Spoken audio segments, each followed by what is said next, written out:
B, can you grab some socks? I need a whole workout. I didn't even have no workout clothes. We got 20 on the other side. Working out in my OVO. You rock with Drake?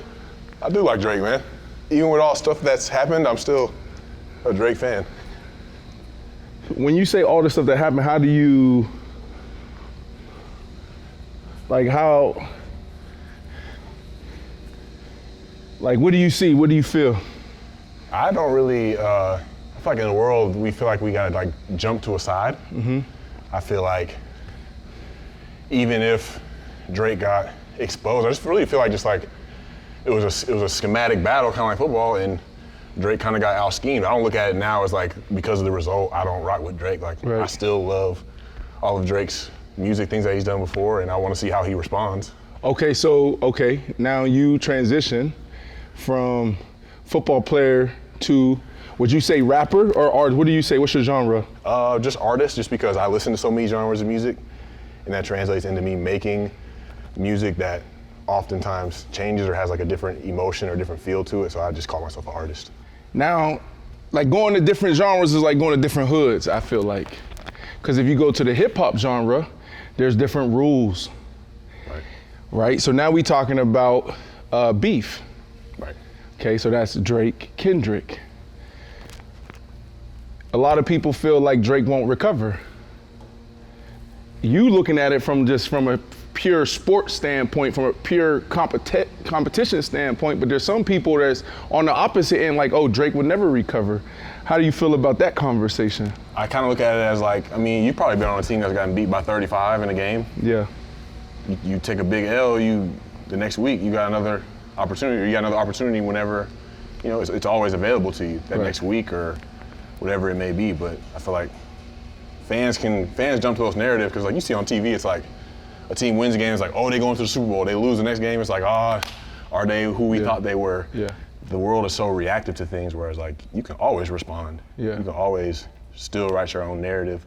If you don't want to rap again, you don't want to rap again. If you want to get back into rapping, I look at him from a different perspective because people are always like, what are you doing retiring, get back out in the field and run routes? And I'm like, that's not necessarily what I feel like I want to do at this point in my life. So I kind of understand if people want to go in a different direction, but I feel like you can always respond. You can always put something out. Right. Where does the Wolverine portion come in? So the Wolverine is basically, and there's two different sets. So you have all these series of exercises on core, and you go straight through nonstop.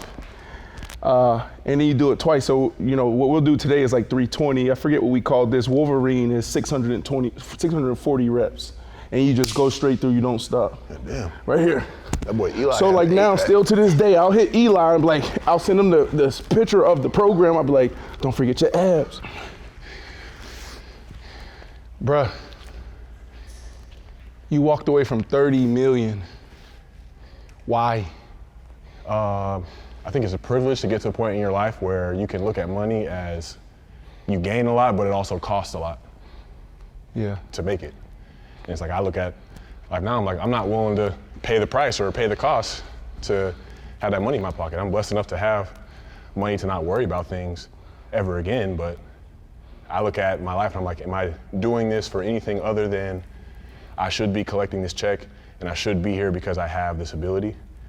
I don't think that leads to a fulfilling life, doing things that you feel like you should be doing as opposed to exploring what is it that I really deeply want to do.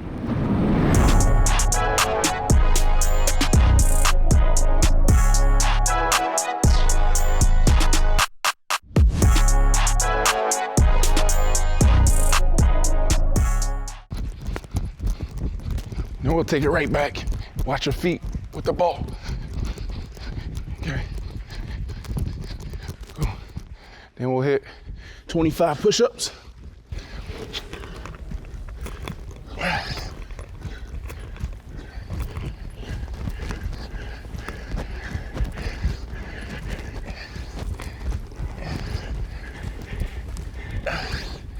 Go right into a side plank, and we got 15.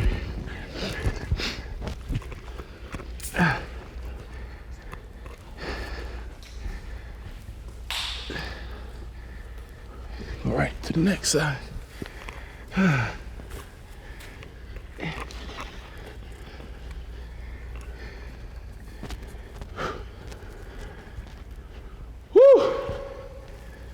All right. So let's go back to the Dave Chappelle moment. And I'm not making light of this now. But I find that people that walk away from millions of dollars, huge platforms, are fascinating and complex, Yeah. but free. Yeah, a lot freer. Explain. Yeah, man, it's a lot, man. Since I've been busy since I retired. There's a lot of work that I thought I was doing when I got sober. And everybody's like, oh, like sobriety hero, but there was a lot more roots that needed to be got to and worked through and healed and changed. And in doing that work, it's like, I've always felt like I felt trapped in what I should be doing or being pleasing to other people, trying to find a way to be seen as the man in the room. Yeah. And it's like, now that I don't feel like I need to do that anymore, that's kind of a lot of the ammo and the gas in the tank that had me out on this field. Wow. And so now it's like, I don't necessarily feel a need to continue to prescribe to this game and be the source of entertainment. That's what you may know me as and how I presented myself, but that's just not who I am. That's always will be a part of me. It's a chapter that I've learned so much from, grown so much from, but that's not the only chapter that's for me. I know there's something else that, God's trying to lead me into. And I feel like he's like, I'm done with you in this. I'm trying to lead you somewhere else. Yeah, that's good. All right, we're gonna go to the light, but we're gonna do an exercise to get there. We're just gonna crawl this way to get to the light. We always working. When they start, we keep going.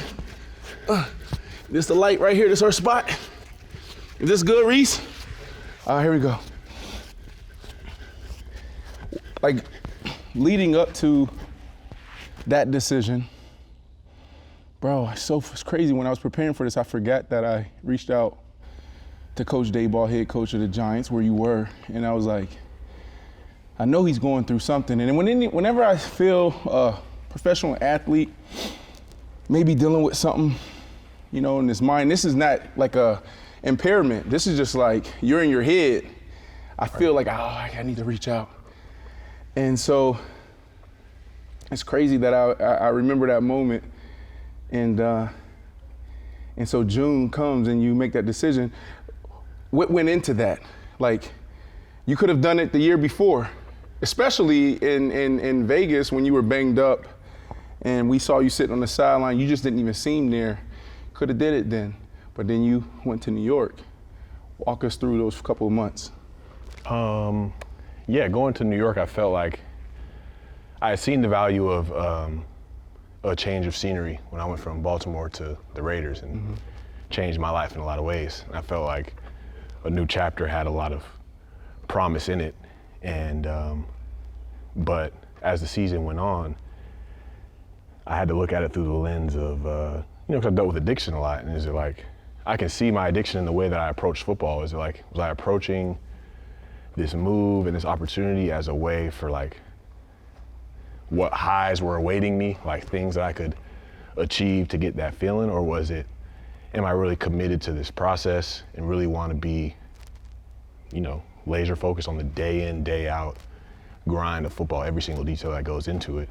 And it wasn't that. There's a lot of things that I wanted to get the high out of like getting back to where you were before and, performing like that. But that's kind of all ego stuff, which I kind of realized. And it's like, I'm very depleted in my pursuit of these things. Like, I don't feel like I've got like a deep spiritual type of energy pushing me through this. I feel like I'm just running on fumes, man. Mm-hmm. And when I'm running on fumes, I don't really like who I am or some of the choices that I make. Yeah. Because it can, it's not drugs and alcohol anymore, but it can be other things. If you don't mind me asking, what were some of those things for you? For me, it's relationships with women, the validation from my success. Those are things that can now become drugs. It doesn't necessarily have to be a substance. It can be anything. All right. So we we're all on a journey. Yeah, bro. So I turned 40 last year. And one of the things I learned about myself when you talk about the void and filling the space, this is like peeling back. This is like the work. This is the shadow work. No doubt. What I realized is I was sleeping with women because it was the only place that I was being cheered on. When I got to that conclusion, I was like, wow, I learned so much about myself. Like building a company, and you have the, public ridicule, public failure, and that time in the bed, it was like, oh, you a king, or you the man. And so that was my void. And the thing that I realized that I had to do to become stronger, become that lion, was sit in the void and don't fill the space. Yes. And so I went a year sitting in my crib. I would light candles for myself. I would buy flowers for myself. I would take myself out on dates, bro. And when I wanted to text a lady or DM a lady, I would say, no, fill the void with you. And I grew so much. It's crazy you say that, because I heard from dudes that I've formed relationships with since my divorce. It's like you have to learn to give yourself the love that you want from women. Say that again. You have to learn to give yourself the love that you want from the women, which is a difficult thing, because it's something that, like you said, you went there because they were cheering you on, and it became like almost like a source of that validation. Like, oh, I know I'm it. I know I'm okay if they want me. And you have to retrain your brain to be like, because that's choosing to operate from a place of lack. Yeah, whereas if I already have that love for myself, I don't have to use them. I don't have to use myself. And I got a lot more left in the tank. Yeah. What I love about doing this work that we talking about, if you really lean in, you'll learn a lot about yourself. And talking about women and filling the void, pornography, like what was your relationship with pornography? What I realize is when I get stressed, my coping mechanism is to fill the void. I need love, I need nurturing, I need that touch. And so it was women, and then it was also pornography. Yep. You know what I'm saying? Like, what was did you struggle with pornography ever? I'm one of the few people that I've never willingly myself watched porn, but in a way I thought that kind of gave me like an ego boost. So I'm like, oh, these dudes struggle with porn, I don't. But like, you could have checked my Explore page on Instagram at one time, that an assembly line of women. And and social media becomes that now. Like, you don't even gotta have a subscription or a login. Like, that's just free, and it's everywhere. I want to get back. I want to stay here, but I want to get off topic a little bit. I feel like Aaron Rodgers is misunderstood. Totally. Totally. Go. Totally. You know why I'm bringing this up? Totally. The reaction that I first saw to people when he went and did the darkness retreat told me a lot. Because this is a man that's saying, like, I'm gonna take some time to remove every single distraction away from me to decide what I wanna do going forward with my life. And people were like, he's crazy. Because we live in a world that's so fast paced, accelerating in such a hurry on so many levels, that we don't even really make decisions from a place of stillness and just like equanimity. Whereas I'm like, this man is willing to go to any lengths to get clarity, to be from a place of quiet and make a decision from there, as opposed to emotional knee-jerk reaction decision to just go back into football out of ego, or to go back into football because of other people's opinions. And I'm like, that's probably the best thing you can do. And people would be like, he's nuts, like blah, blah, blah, blah. And I'm just like. No, they bash him. And you can articulate this better than I can. I get too emotional. We have these conversations all the time in sports media. Adam Schefter's free agency just hit, and he's like, he's holding up the Giants, he's holding up the Steelers. He needs to make a decision now. Well, you have the draft that's in April, and you also have months until the season comes. We're not even doing team activities yet. Why does he have to make the decision now, right? And what happens is you go out there and you have those type of conversations, and then now that narrative starts. Now, do I agree with everything Aaron Rodgers says or does? Absolutely not. Yeah. But I feel that this, just like you, that this man is doing it the right way. Now, my way is different. I talk about it on the platform all the time. Like, you know, I'll go to the altar, go to church. He's choosing to go to, you know, do ayahuasca, do a darkness retreat, but he's on his journey, he's on his path. He's trying to. We're all seeking the same thing. Go ahead. We're all trying to find answers to the question, the deepest No, questions. we're not all of us. We're doing What percentage of the world is actually seeking and doing the work? Yeah, you're right. There's not a lot. I think people are only seeking what they are giving themselves permission to seek. At the end of the day, we're so, like I said, we're up to our eyes and, I gotta pay these bills, or I gotta get this 401k, I gotta get this money. So many people are surrounded by money. It's like, you don't have room to ask those questions if all your worth and your existence is wrapped around money. So it's like, yeah, to even just go the people that are going that route, which is not very many, we're all seeking the same thing. We're all seeking a level of security. We're all seeking a level of meaning and purpose to our life. And just because we've had all the success in the world, I mean, he could arguably be the most talented quarterback ever. And you look at that and that may not be enough for him. We gotta start looking at ourselves and being like, why do we think better performance, more money is gonna fill us up when we have people like this that are still seeking for answers and say, I don't know, I don't got it. What's the most important thing in life? Is it time? Is it freedom? Is it money? Is it power? Is it security? What do you think it is? I think the most important thing in life is ultimately giving. I would say it doesn't necessarily have to be money or charity. Like, it could just be giving away the peace that you find, giving away the joy that you have, giving away patience to other people, giving away kindness, like being a reflection of that. Because that's really what I think when people are talking about God. Like, if we're doing God's will, or it's heaven on earth, it's us embodying those things, embodying those principles and giving them to other people so they can continue to give in. We can, heal whatever's broken in our world just by doing small things like that. So I really think it's ultimately that. And then through that, our purpose develops. We find our lane and we find our niche to be able to make an impact in the world. But it starts with developing an attitude, basically, of, hey, if I'm willing to give of myself, I'm gonna get taken care of on the back end by God, Allah, whoever it is that's got your back, they got your back. Mm-hmm. So if I hired you to give a speech right now, but you have 2 minutes, right? Tell us your story. I want you to tell this story, right? Because you can tell your story better than I can. Overdose, you fought death, suspended, divorce. And I want you to tell your story because then people watching this will understand why we're talking about what we're talking about, right? So tell your story. You got, let's say 3 minutes. I got 3 minutes. Feel like I grew up a very sensitive young man. And I feel like from early on, I was living life from the outside in.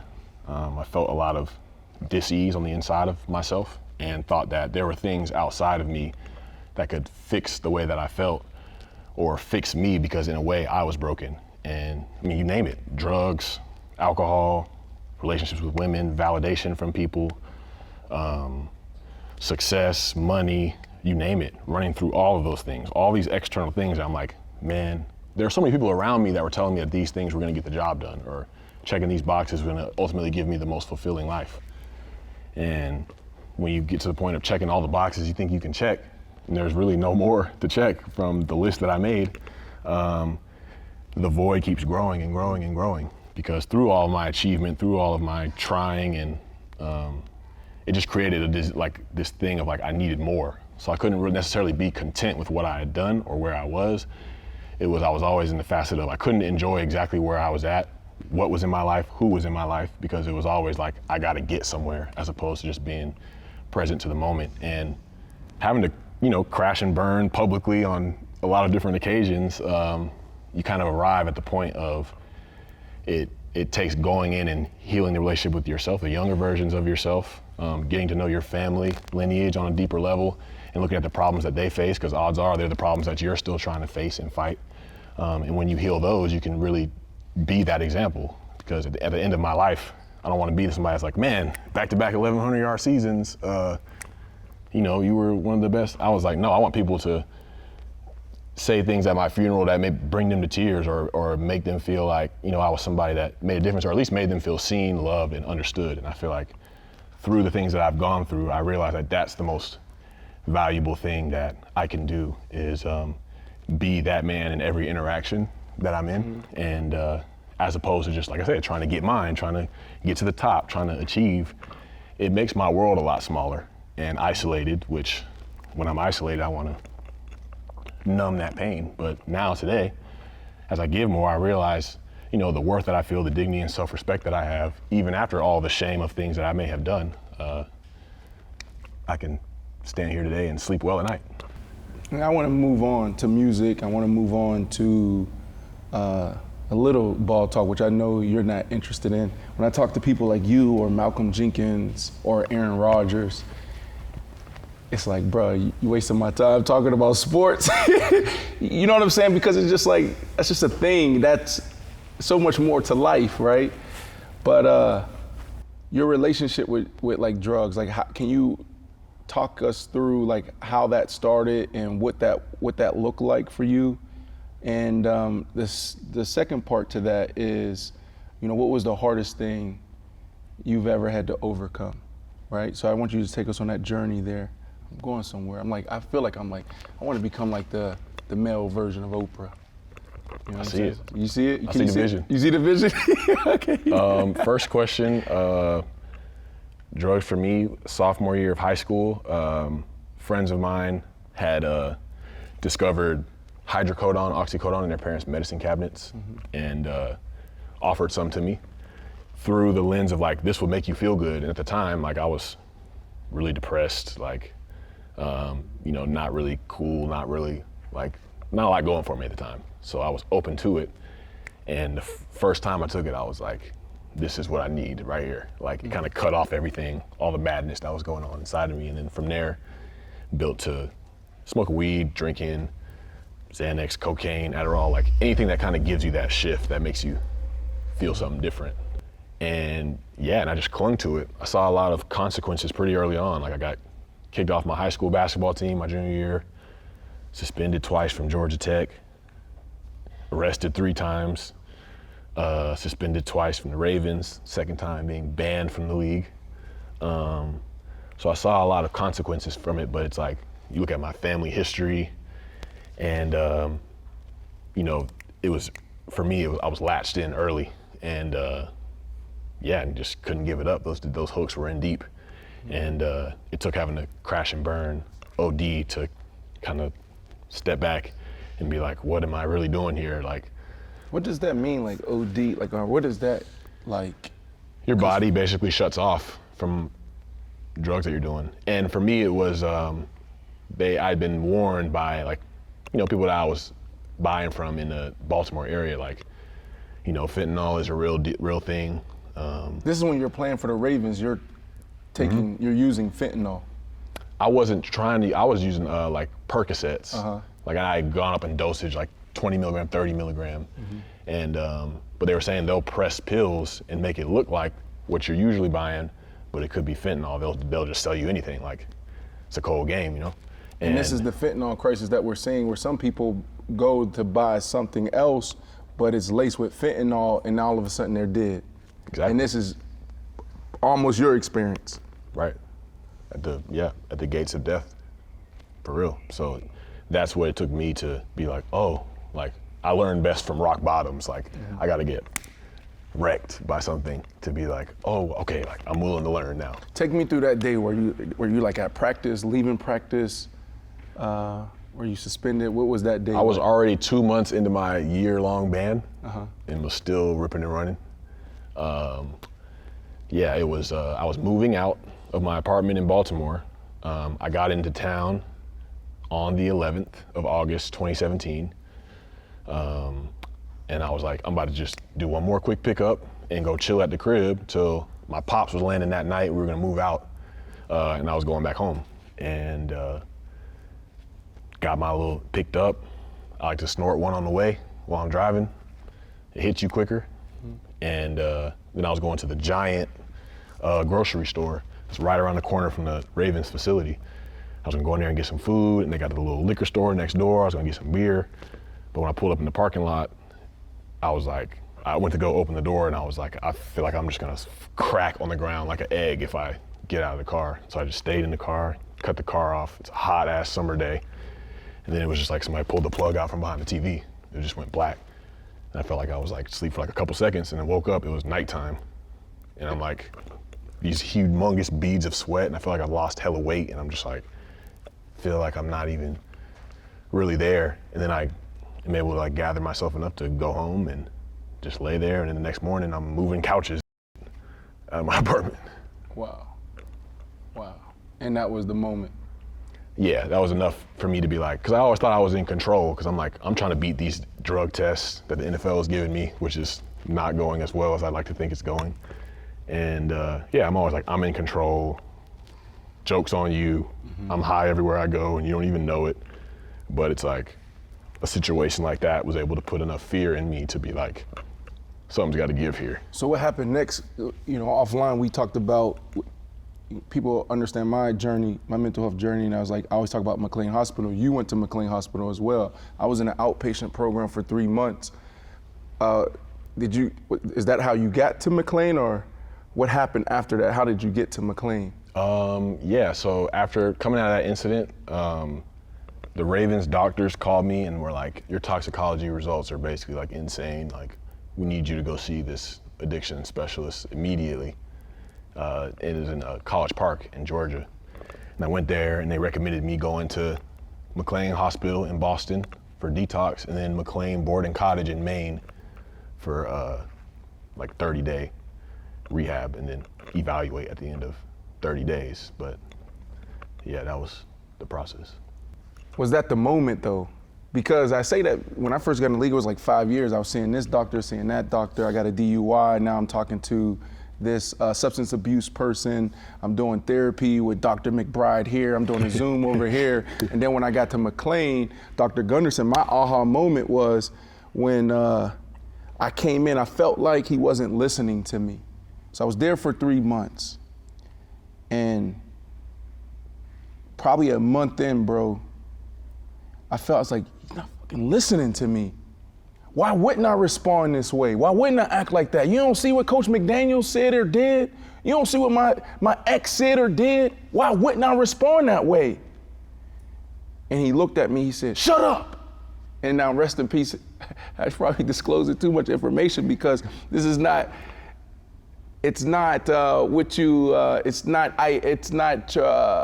taught, I would say, for like a doctor or clinician. You wouldn't use that on everybody, but that moment might have called for that. And he just started, and he was like, you need to control what you can control. I don't care what she did. I don't care what he did. What did you do after? How did you respond? That was the first time a therapist talked to me like he was a coach. I'm trained as an athlete. I was like, damn. And then that's when I sat up, and then I felt that when he was like, how did you contribute to it? And then that's when it clicked. And then I just, in every situation, I start looking at, all right, how do I need to respond, or how did I contribute to it? And it totally changed, you know, the next year, month and a half, and I start receiving everything I needed. It was like through the roof. So I'm asking you, is that your moment? Because you can go from one rehab center to another rehab center, talk to this therapist, to that therapist, but it doesn't mean it necessarily click. And so when did it click for you? Was it McLean, or do you remember that moment? It was in McLean, actually. It was, I started to learn the value of like being honest and being transparent. We can't fix a lie. Right, yeah. And I realized they helped me piece together the fact that I'd always said like, man, they don't understand me. They don't understand why I have to do these things. Kind of similar to you, and it was, they don't see me, they don't understand me, they don't feel me. But it was like, when did I ever present myself in an authentic manner to where I could truly be seen, understood, and heard? I was always offering myself in this masked up version, with a lie, with a fabrication, with just walls up, keeping people at arm's length. And as it started to be honest just about little things, I could feel how much lighter I would feel on a day in, day out basis of just like I never realized like this will lead me to wherever I'm supposed to be, and just really like starting to feel that ease on the inside of me. It's just presenting who I am, because no matter how many mistakes that I make, like there's value in who I am. There's I have love for myself, and there's people that love me and that support me for who I am, no matter what I do. And I don't have to present myself as this perfect individual that's always getting things right. I don't want people to see me if I'm messing up or imperfect. It was learning like that's what's keeping me trapped, that's what's keeping me shackled, and that's what's keeping me sick. Can we transition to divorce? For sure, yeah. Talk about how are you doing? Good, man. I feel like the grief is a real process. I feel like coming out of it, and coming out of whatever it is, I feel like I was dealing with the grief of like retiring, of the divorce at the same time, and it's like there'd be these waves of dreams, and they'll go away, and then like I've had a couple dreams in like the last couple weeks that are like, when the are these gonna stop? But it's like you can't control. Literally the last couple weeks. Yeah. Still. So you're still dealing with it. Yeah, it's a real process, and it's like I think I'm getting to the place now where it's like there's no reason for me to judge this process. There was nothing wrong with that. If anything, there was two people that came together that learned a lot about themselves and that are only taking away extremely valuable experience to go forward with in the rest of our lives. In no way, we may have failed in the eyes of some people, but why are we evaluating ourselves in the eyes of some people? At the end of the day, all we've done is grown and are pointed now to heal things that, we both need to heal. And I see the value in that process. I can look back now and see in hindsight of how everything worked together, and see how God was using that to develop me, develop her. And that process is still ongoing, but I feel like I finally know now what it's like to have grief and recognize, like you said, your part in why something didn't work out, and own that and not look at anything else. That's a very sobering process. You still miss her? I think I miss the closeness of a human being. Yeah, and let me tee it up, right? Because I've been around you guys, all right? And very public couple. Right. Superstar, Kelsey Plum. Right. Superstar, and you, football player, highest paid tight end, and a lot of attention on you guys both playing in Las Vegas. And when I seen you guys, even the wedding photos, bro, I was like, that's real love. That's beautiful. And there was a time I was in Vegas for a fight. You remember I jumped in y'all car? Yep, you jumped in the Uber. I jumped in the Uber with y'all, and it was like 4 of us. I had a little date, and we all drove, and I was like, oh, that's love. I can see it, I can feel it. And when everything came down to divorce, what I saw in her was like, it was almost like she didn't want that. Like, oh no, I'm losing like a best friend. I'm losing my person. And with you, what I saw was just like stealth. Like, what's the word I'm looking for? Stoic. Yeah, which I learned is like, it's really more protective than anything. It's like that numbness in a lot of different ways was what I resorted to kind of make myself feel safe in the midst of like a storm going on. And so yeah, that is true. And it's like, I feel like there was definitely a special connection there, but I also look at things in the terms of the speed and acceleration with which everything happened. Mm-hmm. I don't know if there was necessarily the time taken to really, truly, deeply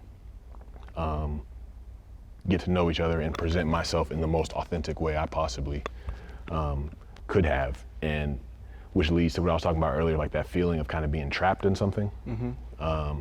Feeling that in there, which is that doesn't do anybody any type of service. Explain it, like right now, and I went through a process, 2.5-year process, and our divorce was finalized May of 2024, May 4th, 2024 at like 4 p.m. And so I understand it But what do you mean? Like, break it down. Like, I feel like break it, what are you talking about?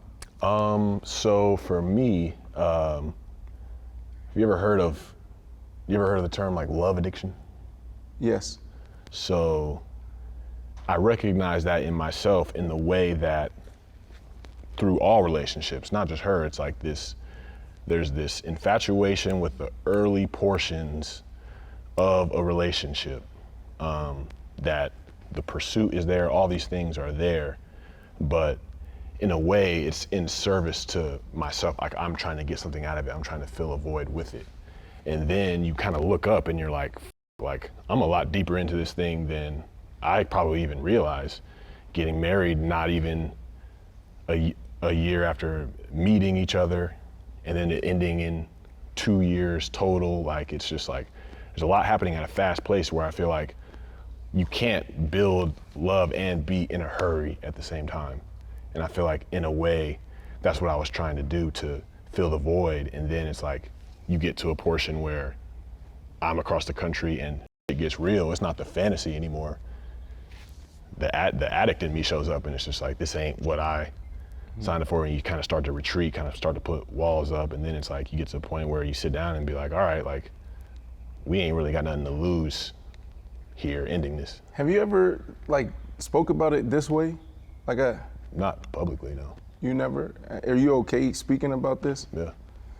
Yeah, because like, and the reason why I'm asking like what are you talking about is because I'm always looking at how can we learn from it? How can I learn from your story? Right. And the people, like, you know how many men and women are going through what we went through and what we're going through? Straight up. But you are in a powerful position because not the people that are going through what we have gone through or what we're going through aren't doing the deep work. Yeah. And so they need to hear you when you say like, oh, I wasn't showing up as my true authentic self, that goes over some people's head that's not doing the work. Right. So I'm trying to get you to break it down for them so they can look in the mirror and be like, oh, that's me. I'm him. Right. I'm Brandon. Right? Because marriage, bro, like, it's can go there for me right there when you say, I realized that I really wasn't showing up, like all parts of me. Like, what does that mean? Really feeling like I have a voice in a relationship almost. For example, I got traded, I think like a week after we got back from like our honeymoon, I think it was. And so then I'm over in New York most of the time. And then when she comes out there, she doesn't know anyone out there. It's a change to like a lot of her off-season routine. She's like making a lot of changes and coming out there. And instead of being able to see it from a place of like, I need to be able to, you know, hold her down through this transition, through this process, I'm in a depleted place myself. And just looking at it like, I can't deal with this. Like I can turn into an avoidant in a snap. And that's not what marriage is about. It's about being able to see things from their perspective, not just your own. So that's where I see, you know, that in me. So 2011, I was at McLean Hospital and I did so much work similar to yours. And I felt so good, bro. Like, and I went on, testified in front of the Senate, did work with the Vatican, the Kennedy Forum, Forbes family, so much, like a lot of work in this space. And so that was some work, but now we fast forward 10 years later and I go through a divorce and then I start doing some deep work, talking about mommy issues, daddy issues, Yeah. the trauma, peeling back the layers. And I'm bringing this up because I feel like I thought that work, the mind work, was going to get our marriage to a place where we were going to be good for forever. But I never did that work. The work that we're talking about is like, do I know my demons? Do I know, how I feel the void? Women, There's so much in that work, man. There's That's different work than the work that we did at McLean. At least it was for me. Yeah, a lot of people don't learn about like the way your nervous system operates and how you get into these fight, flight, or freeze states. And those are trained up from early childhood. Like your responses to situations, like you may see somebody lash out and have these emotional reactions, be like, man, like why did he react to that situation like that? It's because he's reacting as that 8-year-old self. Like that's still, those reactions are still inside of your nervous system. Like those reactions are built in. And I went to this childhood emotional trauma retreat when I was a kid, and I was able to connect the dots from like my attachment style to my mom and being avoidant there, and seeing that play out in relationships with women and having like some rejection experiences in like the first couple relationships I ever had that had me going into these relationships as I gotta make sure she's straight. Whatever, I gotta give up whatever I need to do. I'm become extremely codependent in relationships, which creates that emotion of feeling trapped. And it's like, that's all from younger versions of me. I'm trying to be different and do things in a different way, but those reactions are so built in, my brain only knows how to react in those ways. And if I don't know how to go back and heal those memories and create a new relationship with them, I'm gonna continue to react in the same ways. Are you and Kelsey still friends? Do y'all talk? I wouldn't say friends. We have not spoken since signing paperwork about a year ago. So I have non-negotiables. And Russell Wilson was the one that actually inspired this, you know, when he tells his story about how he met Sierra and then what he was looking for. I think he had 4 non-negotiables, I believe, maybe 5. I got 15. It's crazy, the list is growing every day. But one of the things there's a few things on it that's interesting, right? Psychologically stable, mentally fit, are some that jump out. And whatever is on your list, you have to be, right? Totally. And so when I'm talking to women or men about, you know, dating and trying to find that person, because a lot of people are discouraged, a lot of people have given up on love or relationships or marriage. I'm like, what you have to look for outside of, I feel like number one is spiritual connection, your alignment, right? So for me, I'm a Christian, so, you know, I'm looking at what the Bible says about relationships. And so we have to be equally yoked there, period. That's first and foremost before any of the other things come into play. Now, the second thing that I'm looking for is, are you psychologically stable? Are you mentally fit? And that doesn't mean that, you know, you have the answer, because you don't, because it's a journey. But it is are you doing the work? Because what happens is, if you haven't done the work, you're going to end up in the same situation you and I have ended up in, right? Divorce. Totally. Now, think about our journey. We're talking about over a 10-year process pretty much, right? Of going to McLean Hospital, and that's the psychological work. And then you got to peel back the layers, the mommy issue, daddy issues, the trauma, and all the childhood stuff to then show up,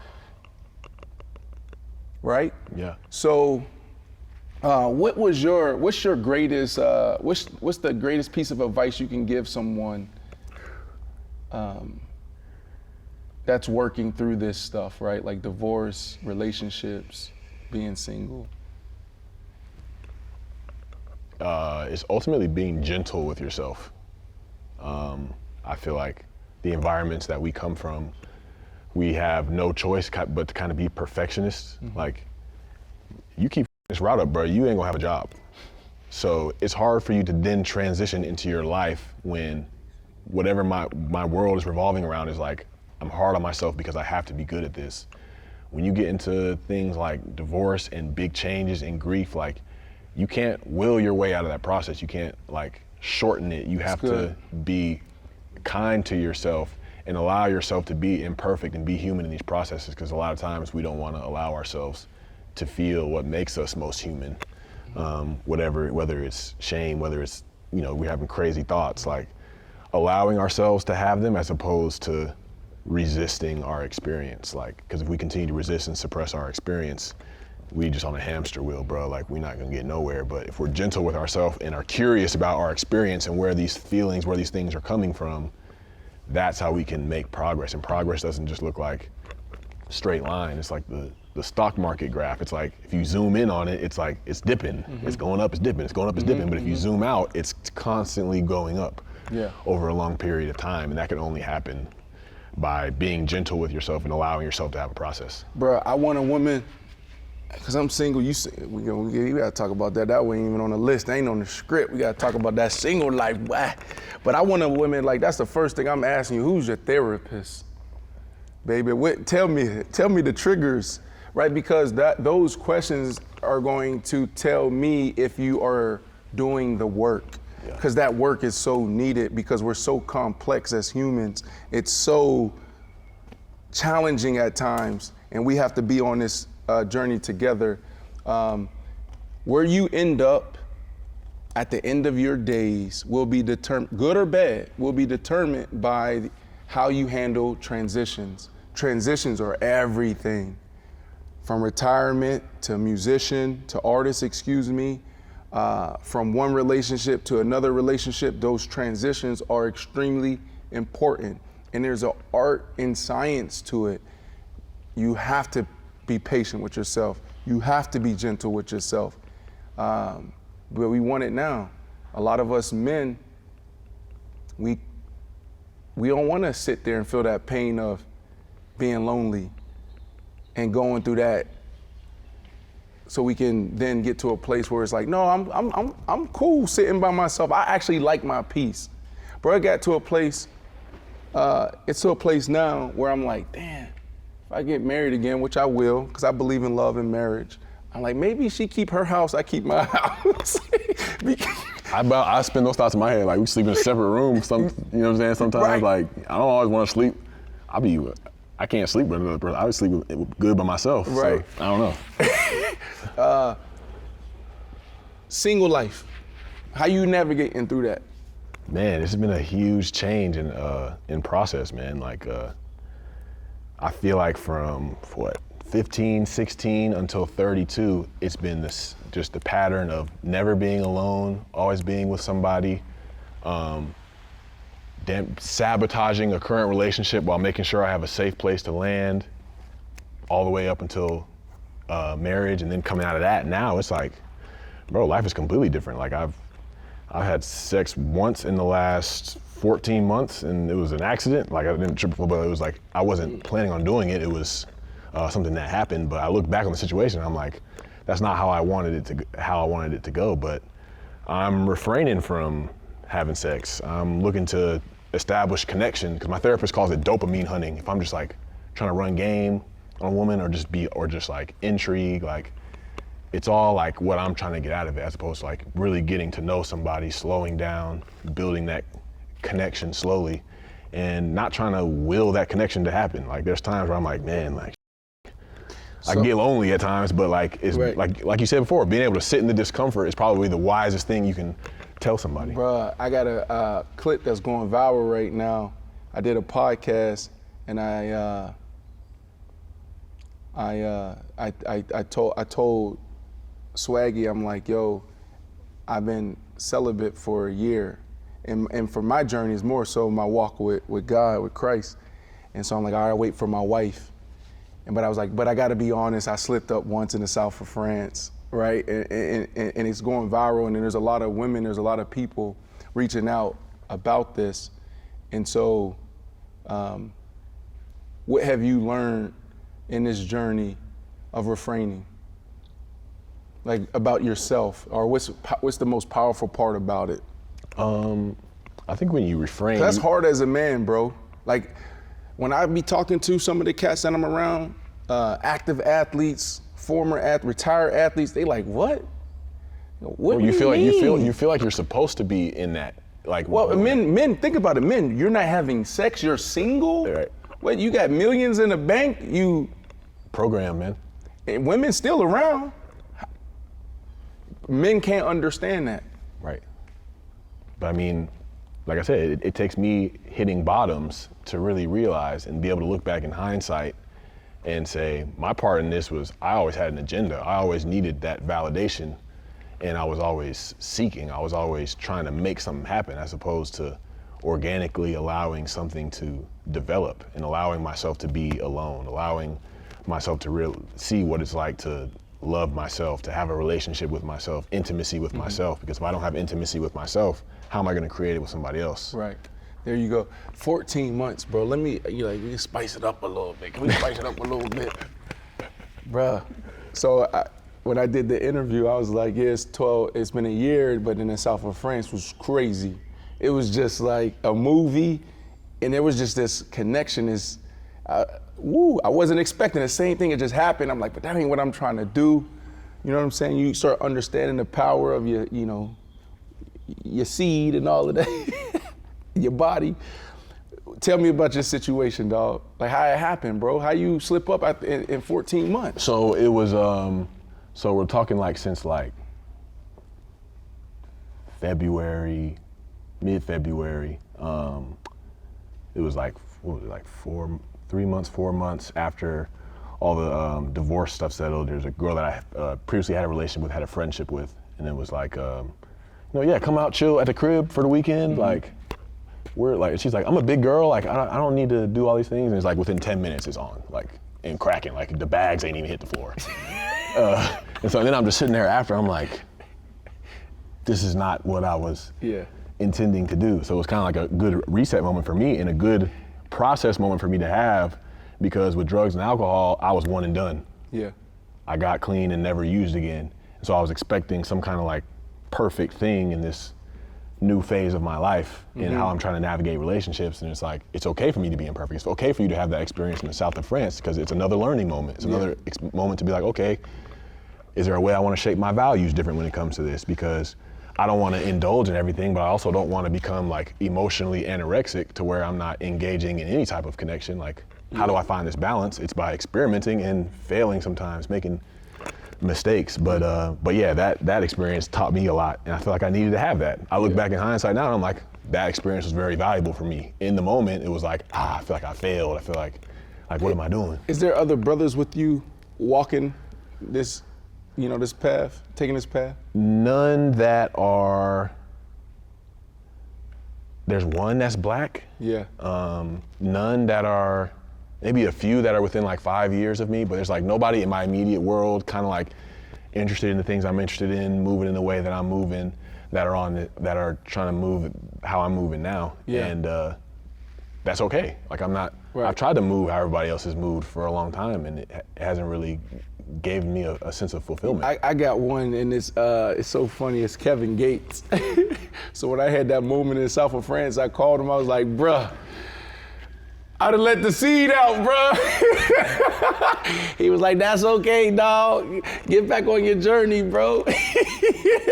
Cause Kevin, he be talking, like he on, not releasing. And there's a lot of power in that. So he on his own path, his own journey. Bro, like I really appreciate you coming in and opening up here. And the conversation that I love to have is one where we use our own stories to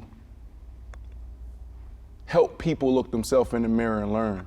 And so talking about, celibacy, refraining, two macho dudes that played in the NFL, which is a gladiator sport at the highest level, laying on the floor, no shoes on, talking about this, for some is not deviant, but like, it's weird. Like, what are they doing?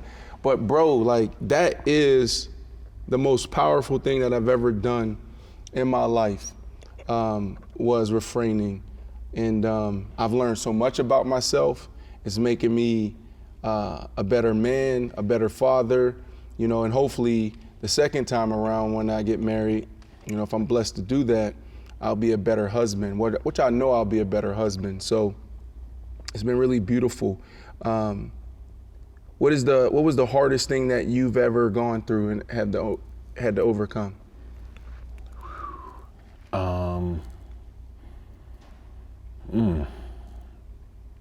I usually always have said going to rehab and things like that, but I think now it was really this past year of,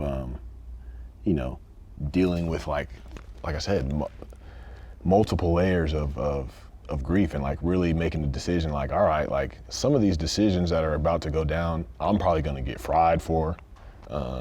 people are not going to understand. People are probably not going to be as empathetic as I would like them to be, but I feel like these decisions and these moves are in the best interest of my spirit and who I am, like deep down, like, and choosing to make those decisions and having to face and walk into the work that was awaiting me, because I thought all my work had been done by getting sober and going to McLean, like you said, but there was a lot more waiting on me with the inner child and dealing with my approach to sex and love and relationships and why I keep finding myself in these same patterns. Like, there was a mountain worth of work there waiting on me, as well as the validation that I leaned on a lot being removed. So many things just like that forced me to just sit by myself and just be there and sit what was coming up on the inside of me. Are you happy? Extremely difficult. Are you happy now? Yes. You got peace? And it's not like happiness, I feel like, comes and it's fleeting at times. It's something that you can feel, but I feel like I'm learning more so the difference between joy and happiness. Like, joy is more so a mindset and a perspective that you can apply to any situation, that you can find something that can light you up about a dark situation, some hard work you gotta do. Like, I can find something to smile about, to laugh about, to giggle about, even though I'm dealing with some things and going through some stuff. Like, that's the duality of life. It's like being able to weave from humor to just like the greatest depth you can possibly go to. I feel like happiness is conditional, joy is unconditional. Yep. No matter what. And contentment. Yeah. I'm realizing now, like, some of the places in my life where people, like working at Sprouts, being in rehab, retiring from the league, being divorced, those are the things that have produced the most peace, the greatest improvements in self-respect, and just overall dignity, more so than any achievement or any check that's hit. Those are the moments that have taught me a lot, and showed me who I am and who I'm capable of becoming. And I still got a long ways to go to be that man in that second marriage, things like that. There's still a process, but where I'm at right now, I can stop and smile and find so many good things about how I feel in the life that I'm experiencing and just the moment that I'm experiencing. Right. Music, is it therapy for you? Is it art? Is it a career? What is music? Man, it's I would say it's the first two. I feel like trying to focus on, a lot of people are like, they put things like Darren Waller's full-time music artist. It's like, it kind of gives off this tone that I'm expecting something out of this journey or expecting some result or outcome or return, when really all I want to do is give to it. And because, it's in me in a spiritual way. Like, my great-grandfather was a legendary jazz musician, and not too many people really in my family tried to do something with their gifts or just see like what was in that journey for them. And I feel like I'm getting to have that now. So I want to keep the joy of creation at the forefront with that and share it with the world. So as an athlete, right, we set out to do this thing and it's always goals. Boom, I want to make it to the league, get that contract, Pro Bowl, boom, boom, boom. You don't have any goals for music? I don't, man. I've kind of drifted away from goals, to be honest. You don't believe in goals? I don't not believe in them. I feel like I believe my football career looked like goals were achieved because I was more focused on the system than goals. Like, I had, back-to-back 1,100-yard seasons. Bro, I didn't have 1,000 yards combined my 4 years in college. I didn't have a 100-yard season before that in the NFL. So for me to step into that and be like, in my first year starting, I'm gonna have it was like, how do I, from play to play, from drive to drive, how do I make this as simple as possible? And those things turned into results, because really all I got is the moment. Like, the end compilation of all the stats and the highlights are all me being in one individual moment, and that's stacking on top of each other. So for me, it's like, I have that experience and know what is possible if I'm present to each and every moment and giving it everything that I have and taking risks and challenging myself and taking criticism and being open-minded, like all these different things, to where there's like, sure, there's an overarching vision. I want to be excellent at my craft. And what can I do? I can bring a spirit of excellence to every single thing that I do, and I feel like the result will take care of itself. In ball, we say there's a comp out there. Oh, he's comparable to this tight end or that tight end. In music, is there a comp out there for you? Who inspires you? Who's the one that you watch and pay attention to? Kendrick Lamar is very inspiring to me. I think the way that he is able to make music that moves masses without compromising his values in any way, making the music that he wants to create, giving other people an opportunity, and just going deep, man. Kind of like we're doing here today. Like there's real depth, real emotion in there, but there's also the side of him that's like, I'll chop somebody's head off if I have to, that competitive side. And there's the side where he's, you know, speaking to women. There's like all these different sides of him. They all make up who he is, and they all, you know, provide like a depth and a substance to his artistry. But the way that he navigates and is like on a level that few have gotten to without trying to go with what everybody else is doing and just being who you are, that to me is like. Who's behind you right now? United Master?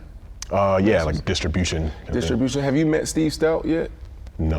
Who created? Okay. How has your journey been in the music industry thus far? Is it just been cool, smooth? Yeah, man. I don't even really feel like I'm like in an industry, bro. Like I feel like I. You have music videos out, bro. You have songs out.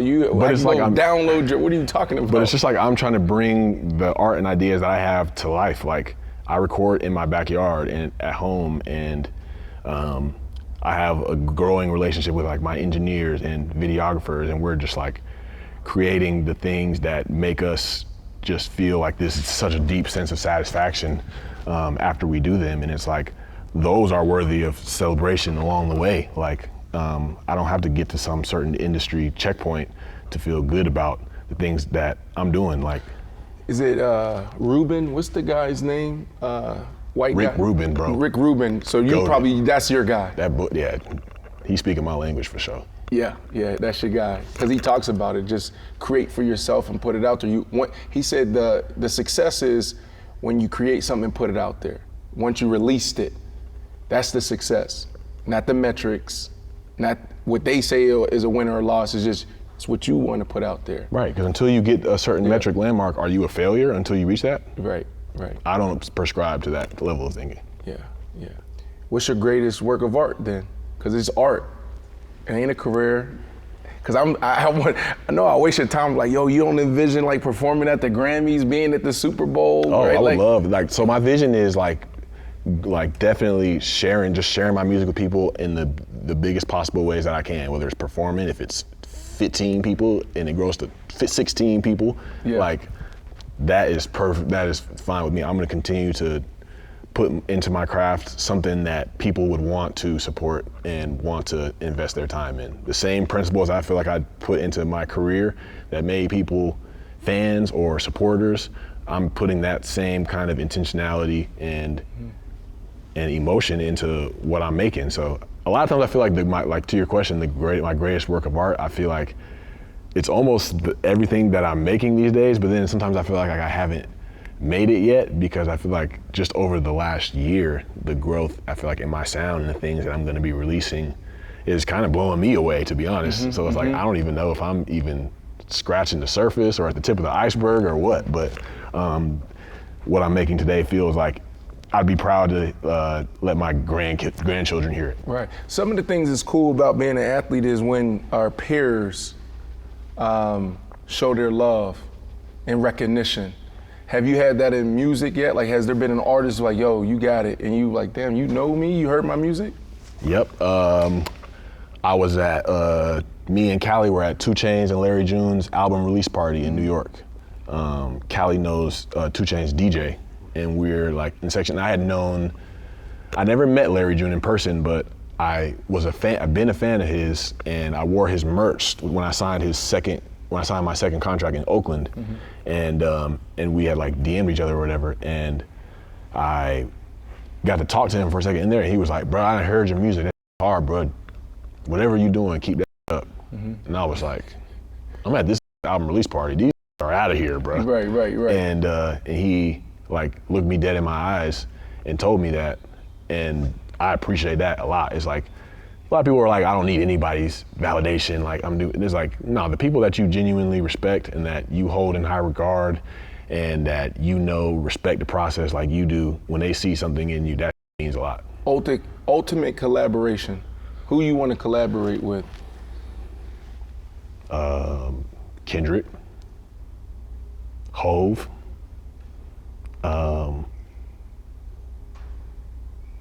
Kanye West produced a lot of the soundtrack of my middle school and into early high school years. I mean, I would love to be in the same room as him. So many dudes I can't even name, man. I'm a Coldplay fan. I love all genres of music. There's this pianist, his name is Tony Anderson. I would love to work with him. Hans Zimmer, just like some crazy, but like there's so many artists, man, so many artists. Your favorite artist? I don't know how well I do with questions like these. It might be Kendrick currently. I don't know if I've ever said Kendrick as my favorite, but I feel like the journey I've been on over the last year, he's been, in a way, kind of like the kid you got somebody poster on your wall. In a way, something similar to that. It's like, I want to move in a way that this man moves. Right. All right, rapid fire. All right, just ball, because I know you don't care about ball. I was gonna say, I would love to, if you still want to talk through some of the tape. Oh yeah, we're gonna do that. Yeah, we're gonna do that. For sure. Oh, because you want to talk some ball, you want to show me some plays, we'll do that. All right, names, rapid fire. First thing that come to mind when we say these names. John Harbaugh. John Harbaugh, the boy been there about 20 years, ain't it? Yeah. It's crazy to think about. He was there 10 years ago and I was there. Longevity. Fats Waller. Goated. Man, Saquon Barkley. Also goated. Generational. Your relationship with him. Oh man, I'm so grateful I have the opportunity to say this. Our lockers were next to each other in 2023, and our year was not a good year. And we struggled because our offensive line was struggling. And some of the things I would see this man do with like an offensive line that was kind of in shambles was like superhuman, bro. I'm like, you get this man behind like a relatively average offensive line, he will go nuts. And the thing that struck me the most was things were going bad. Like he had dealt with like an ankle injury at some point, but he was always trying to lead. He was always still working hard in the weight room, like always maintaining a positive attitude, like knowing that people were looking at him. And I was like, the way that he handled a transition in a difficult season and was patient and trusting that something was better for him on the other side, and he kept being who he was. This is a lot longer than one word, but to see him have the success that he had last year is incredible, bro. That's some of the most beautiful you could see in life, bro. Yeah. For sure. Max Crosby. Animal. Literally animal, like psychopath. I feel like I gotta share a story. Yes. There was a Friday practice once. Friday practice, you're just in helmets. Chilling, Fast Friday. Fast Friday. We had I don't wanna share the tight end's name, but he, had just got to the team, I think like a couple weeks before, and he's trying to go hard. He's trying to like, he's blocking Max Crosby. He's trying to like show up, and Max was like, bro, chill out. And he was like, nah, bro, I'm here basically. And then there was a play where he was blocking him on the backside, and Max like wrenched his neck back and was like, I'll snap his neck at Friday practice. Like Friday's like, we're gonna move with some speed, but we're just like trying to get these last look at these plays. He's like, I'll snap his neck. And the tight end, he's like, do it. It was like out of a movie, bro. But I was like, yeah, something wrong with bro. Lil Wayne. Don't know why he does not get. Does he get greatest of all time votes? I'm not really in the rap discussion, but like his run. He gets a couple votes. His run, them drought mixtapes, to No Ceilings in high school, like that was the greatest we had ever heard, at least in my community of friends. I was like, this is unmatchable, like the way this dude is rapping. John Gruden. That's my man. I'm finna go see him tomorrow. Really? Yeah. He had no business taking a risk on me and where I was at in my career. but man gave me a shot and was doing everything he could to help me revitalize my career, and believed in me before I started one play or one game, and was telling me what I was going to do in the league, which and everything that he said would happen happened. Will he ever get back in the league? I don't know. We live in the cancel culture times, so we don't really try to give people another chance. Or would you give him another chance if you were a general manager or owner?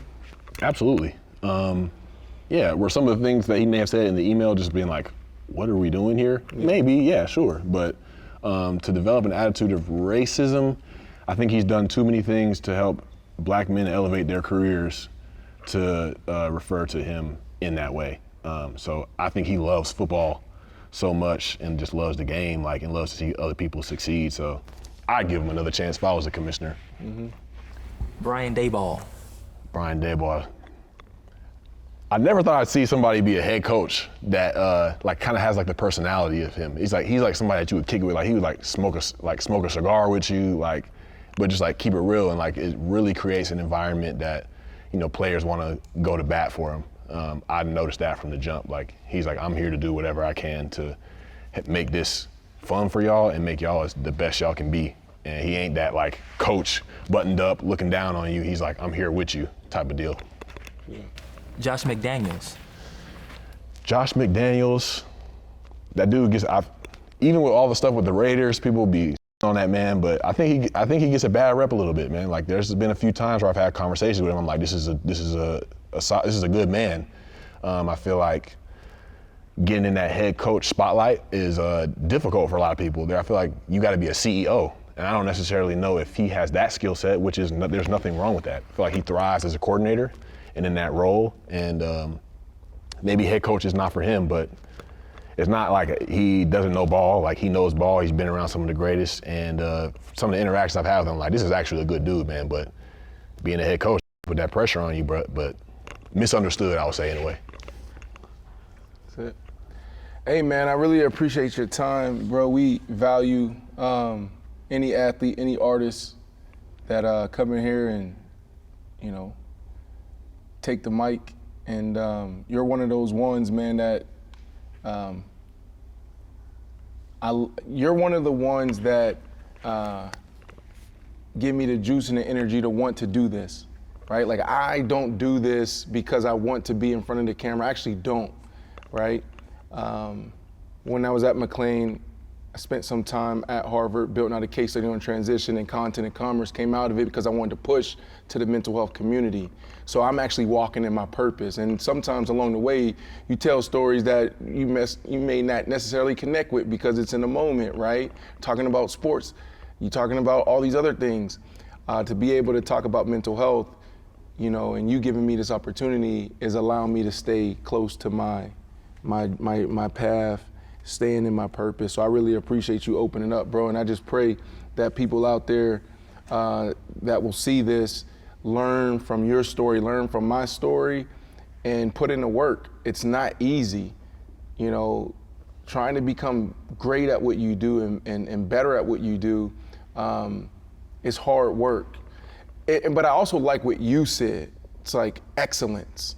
It's more so about that. Maybe I need to embrace that word over greatness, because greatness, what comes with that, there's some stigma with that, right? The sacrifice that you feel that you have to make and what you have to do to be great, and you have to take advantage of this person or overcome that. Excellence is no, I just want to be, it's mastering my craft. Be masterful as a husband, be masterful as a father, be masterful as an artist, be masterful as a entrepreneur. So thank you, bro. Really appreciate this, man. No doubt, bro. Yep. Revolt Sports, powered by I Am Athlete. We out. Great. Cool? All right. All right. That workout got shut down, didn't it? Yeah. So now we're gonna just watch that. We got a couple plays. Dope. We'll do that. Yeah. So. Are you gonna go straight over? Yeah, we can.